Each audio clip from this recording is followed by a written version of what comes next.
Alright guys, we're stuck in a cabin for a few days, so let's sit here and talk for about 48 hours straight and just pace back and forth in the room until we decide to kill each other. Deal? Great.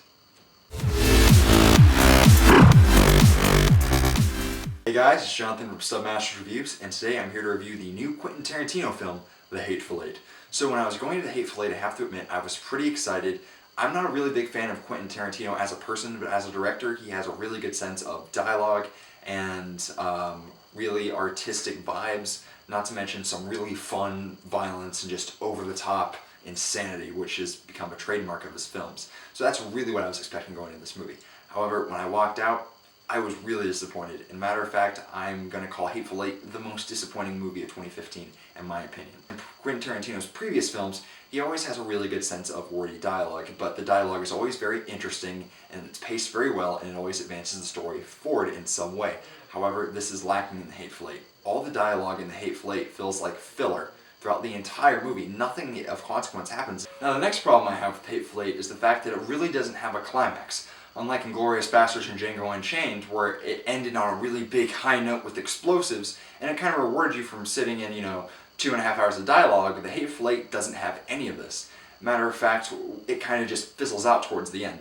And you do have your trademark Tarantino blood and guts and just that sort of thing, but it's on a smaller scale this time around, and when it actually does happen, it feels so mean-spirited that you can't really have any fun with the gore, and I just felt rather disgusted by it, rather than it actually adding to the overall gleeful insanity that Tarantino is known for. The final issue I have with The Hateful Eight is its biggest issue in general, and that's the fact that Tarantino's directing style does not fit the movie he is trying to make. Tarantino is trying to make a mystery about 8 people that are locked inside of a cabin, and someone is doing things to other people, and they're trying to figure out who it is. And honestly, this only warrants like a 90-minute runtime because it's such an enclosed space, and in order to keep intrigue high in such a small location without a whole lot of events, you don't need to cram 2.5 hours of dialogue just to fill in your famous runtime. I understand that Tarantino is trying to sprinkle in his famous dialogue in the mystery genre. However, with the movie he was trying to make and the fact that he didn't even add any interesting dialogue into the movie, it just kind of came up as an over-bloated mess. It didn't have me on the edge of my seat like I should have been. Of course, I'm not going to sit here and say that everything about The Hateful Eight was bad, because it certainly was not. The most redeeming quality in this entire movie was its art direction and its score. The 70mm format that he decided to use for this movie was absolutely perfect in terms of just how beautiful the framing was and how much detail you could see in these nice wide shots of the wilderness were awesome, even though these shots kind of became irrelevant because you only really see that for the first hour or so. Next thing is the score of this movie is very atmospheric, and it does give the movie some sort of tension where it is lacking so. Unfortunately, The Hateful Eight is Quentin Tarantino's first bust of a movie. The dialogue isn't really interesting, the runtime is way too long, and the type of style that Quentin Tarantino is famous for doing just does not fit the film that he's trying to make with The Hateful Eight.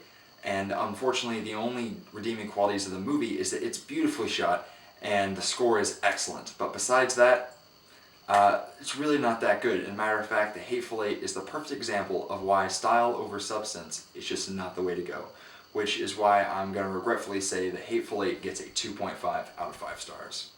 I really don't recommend seeing The Hateful Eight in theaters, but if you have to, if you're a really big Quentin Tarantino fan, I do recommend seeing it in the 70mm showing. The overture was really cool in the beginning and the intermission in between, and actually just seeing this movie in film instead of on digital projection really does make you feel like you're in the 60s watching a spaghetti western at sometimes.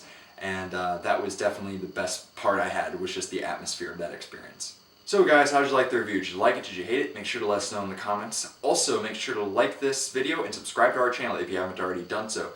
You can also check out our really cool merchandise at cafepress.com/submasters. We have shirts, mugs, hoodies, a lot of stuff. So if you want to support us, please buy stuff from there. This is Jonathan from Submasters Reviews. Have a Merry Christmas.